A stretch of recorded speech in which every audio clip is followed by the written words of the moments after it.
I grew up with quite a lack of masculine guidance from the ages of like 14 to 18. I'm 18 now. I basically didn't have access to a masculine figure which I could constantly count on. Sure, my father was in the picture and out of the picture, but there was no real standpoint of who I could base my masculinity off of. And so, logically, what I did is I searched elsewhere. I would search online for figures like Andrew Tate, this whole red pill community. I would just search for people in my life who would constantly try and guide me. I would even search for masculine guidance from my mother. And obviously, it didn't work out too well because she's a woman, and God bless her, she was the best mother I ever could have asked for. She still is. But I didn't have that masculine guidance. And so during these years, I've been constantly thinking to myself, what does it mean to be a man? We constantly see this term thrown around: masculine this, masculinity that, strong, alpha, sigma, blah blah blah, and we associate it with cars, with women, with money, with strength, with hitting the gym, with learning how to fight. And sure, I'm not blaming all of those. I'm not saying that that's a bad thing. Make money, learn how to fight, go to the gym. That's amazing. But I recently came to a realization, and this realization hit something deep within me, and I hope it does the same for you. The true test of a man is his integrity.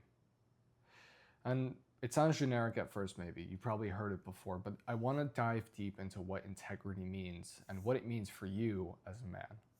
So, integrity, to me, the first thing that I think of is together, strong. So, the integrity of a substance, for example, is the ability for the atoms to stay together, for it to be firm. And so, in the same way, a man must be firm. You see this all the time. You see a woman is the river or the ocean, the raging ocean, and the man is the firm pillar. None of them are bad. They just play different roles. But as a man, you must be a firm pillar in the life of your loved ones, a pillar of leadership, a pillar of mentorship, a pillar of love, but a pillar nonetheless. The second thing that comes up to me when I say integrity is morality. So, being a man with integrity is being a man who has a very set moral compass. And what this means is a man who is constantly trying to do good, a man who lives his life in accordance with his set of values, and a man who tries his absolute best to do no wrong to anybody. So, for example, we all have the opportunity, the ability in some way or another to be able to cheat someone, whether that be in your relationship, whether that be in your job, in your business, in your friendships, to take advantage of someone when you know it's not right. And we also have the opportunity to do it, and it might as well go unnoticed. Let's be honest. You might cheat someone out of something one day.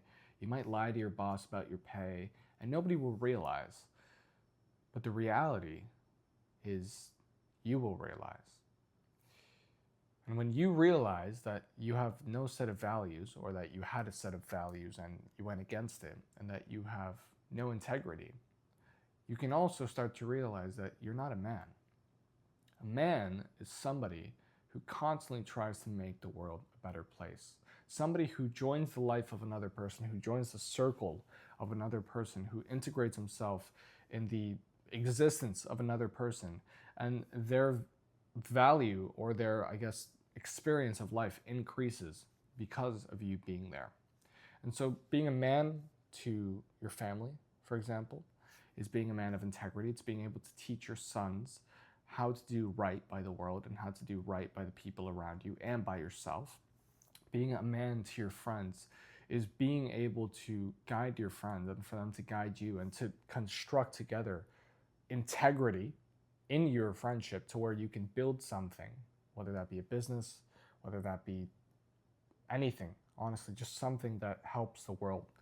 Being a man in your relationship is you being the head of the relationship, and not in a way where you can take advantage of someone, but in the way where you know that you want to do the best by you and by this person, and you are willing to do anything to achieve that, and so she can trust you. Because that's honestly the key. Many men say, oh no, my woman doesn't listen to me, she's not submissive, etc., etc. It's like a woman will listen to a man when she truly, truly trusts that where he is guiding her is a good place. Because as a woman, how you can surrender completely to a man who you have, number one, no idea where he's going to go, or number two, an idea of where he's going to go and you don't like that idea. You think it's unsafe. It's not going to happen. So if you want to be trusted by a woman, if you want to be trusted by your friends, if you want to be trusted by the people in your life, you have to have integrity. And it doesn't mean being sinless. It doesn't mean doing everything right. Nobody has that. What it does mean is being able to try your absolute best and analyze each situation in order to determine the best outcome. What I mean by the best outcome, essentially, I mean the outcome which is the most morally correct, right? The outcome which builds something, the outcome which holds some value. Because there's two sides of a man. There is a constructive side of a man and a very destructive side of a man. And what many people do is this destructive side of a man will be shamed and cast away, and this constructive side of a man will be adored, right? But one doesn't exist without the other, and both can be amazing. For example, there's a constructive side of a man who wants to build, whether that be a building, like for example the Eiffel Tower, or whether that be a family, or whether that be cultivating love in a relationship. And there's also a destructive side of a man who wants to fight and who wants to be aggressive and who wants to take his woman and be able to have brutal intimacy with her, however you want to call it. There's an aggressive side of a man, there's a loving side of a man. Are any of these wrong? No. It's how you use them. And I'm not telling you to repress any side of you, I'm telling you to transmute it. You are a man, and you have both sides of you, and each of these sides are equally important and powerful. And the current for this, I guess the tunnel for this, is your integrity. With integrity, you can guide both of these energies, both of these parts of yourself, to build something greater than yourself. Without this integrity, all hell gets let loose. And so that is the importance of integrity as a man. And I believe that is the main, I guess, determinator, if that's a word, or determinant of masculinity, of a masculine man. If you're on the path to connecting more with your masculinity, if you want to just improve as a man in all facets of life, I have a community down below called The Expansion. I called it that because I want to expand your awareness, I want to expand your life, and I want to help you do so. And the best part is it's free. Really, all that is required is being active in the community, being there to learn and to grow, and to help others do the same. So if that's you, the link is in the description. I'll probably put it in the comments as well. I'll see you in there.